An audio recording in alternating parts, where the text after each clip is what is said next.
அனைவருக்கும் வணக்கம்.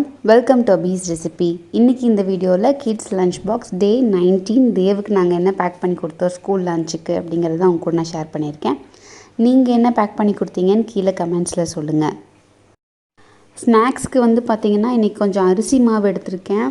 ஸோ அதில் கொஞ்சம் உப்பு போட்டு நல்லா மிக்ஸ் பண்ணிக்கிட்டேன். நான் ஒரு 3 டேபிள் ஸ்பூன் தான் ஆட் பண்ணியிருக்கேன் தேவுக்கு அளவாக செய்கிற மாதிரி. கொஞ்சம் சுடுதண்ணி நல்லா சூடாக இருக்கணும். கொஞ்சம் கொஞ்சமாக, ஏன்னா நம்ம ஒரு 3 டேபிள் ஸ்பூன் தான் போட்டிருக்கோம் அப்படின்னா கொஞ்சம் கொஞ்சமாக ஊற்றி நல்லா மிக்ஸ் பண்ணால் போதும். கெட்டியாகணும். இன்னும் கொஞ்சம் தண்ணி ஊற்றிக்கலாம். நிறைய ஊற்றிட்டோம் அப்படின்னா அப்புறம் நம்மளுக்கு கன்சிஸ்டன்சி கரெக்டாக வராது. ஸோ இப்போ நல்லா வர ஆரம்பிச்சிருச்சு. இப்போ எடுத்து உருண்டை பிடிச்சிங்கன்னா நல்லா உருண்டை பிடிக்கணும். சூடு ஆறுனதுக்கப்புறம் நீங்கள் நல்லா இந்த மாதிரி உருண்டை பிடிச்சி நல்லா பிசைஞ்சுக்கோங்க. வேணால் 2 ட்ராப் எண்ணெய் வேணால் ஊற்றிக்கலாம். ஸோ இதை நான் குட்டி குட்டி பால்ஸாக உருண்டை பிடிக்க போகிறேன் தனித்தனியாக. ஸோ இவ்வளோ தான் வந்திருக்கு பாருங்கள். இவ்வளோ அளவு தான் செஞ்சுருக்கேன். நான் கொலக்கட்டை மாதிரி செஞ்சு கொடுக்க போகிறேன். ஸோ ஒரு பாத்திரத்தில் கொஞ்சம் தண்ணி ஊற்றி நல்லா கொதிச்சதுக்கப்புறம் இந்த உருண்டையை போட்டு நல்லா வேக வைக்க போகிறேன். நம்ம இதை ஸ்டீம் கூட பண்ணலாம். ஸோ ரொம்ப கம்மியாக இருக்கிறதுக்கு எனக்கு இட்லி பாத்திரம் யூஸ் பண்ணணும். ஸோ அதனால் நான் சின்ன பாத்திரத்தில் தண்ணி ஊற்றி வேக வச்சுக்கிட்டேன். அதை ஃபில்ட்ரு பண்ணி எடுத்து வச்சுட்டு தாளிக்கிறதுக்கு எண்ணெய் ஊற்றி கடுகு, சீரகம், கருவேப்பிலை இது 3த்தையும் போட்டிருக்கேன். இது லைட்டாக நல்லா வணங்கினோடனே நம்ம ஃபில்ட்ரு பண்ணி வேக வச்சுருக்கிற அந்த கொலக்கட்டையை எடுத்து இதில் போட்டு பெப்பர், காரத்துக்கு நான் பெப்பர் தான் சேர்த்துறேன்.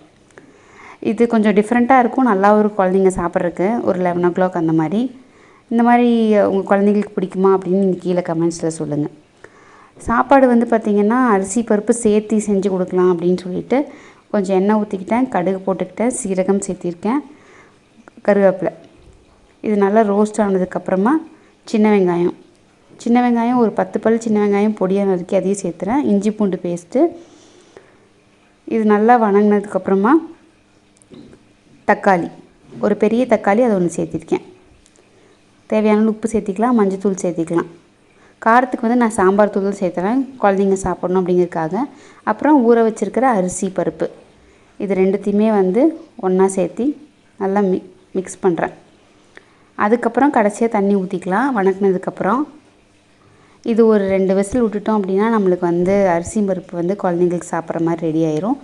வெரைட்டி ரைஸ் மாதிரியும் இருக்கும், அவங்க விருப்பமும் சாப்பிடுவாங்க. நம்ம பருப்பு தனியாக வேக வச்சு இது கொடுக்குறக்கு.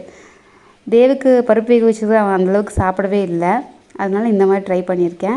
ஸோ ஒரு டிஃபனில் அரிசி பருப்பு, இன்னொரு டிஃபனில் வத்தல் இதுக்கு காம்பினேஷன் நல்லாயிருக்கும். ஸ்நாக்ஸுக்கு கொழுக்கட்டை. இந்த காம்பினேஷன் உங்களுக்கு பிடிச்சிருக்கா அப்படின்னு பாருங்கள். இதான் லஞ்சுக்கு பேக் பண்ணி கொடுத்துருக்கேன். பிடிச்சிருந்துச்சின்னா ஒரு லைக் கொடுங்க. மறக்காமல் நம்ம சேனலுக்கு சப்ஸ்கிரைப் பண்ணுங்கள். பக்கத்தில் இருக்கிற பெல் பட்டனையும் ப்ரெஸ் பண்ணிடுங்க. நான் அப்போ தான் எப்போல்லாம் வீடியோஸ் போடணும் உங்களுக்கு நோட்டிஃபிகேஷன் வரும்.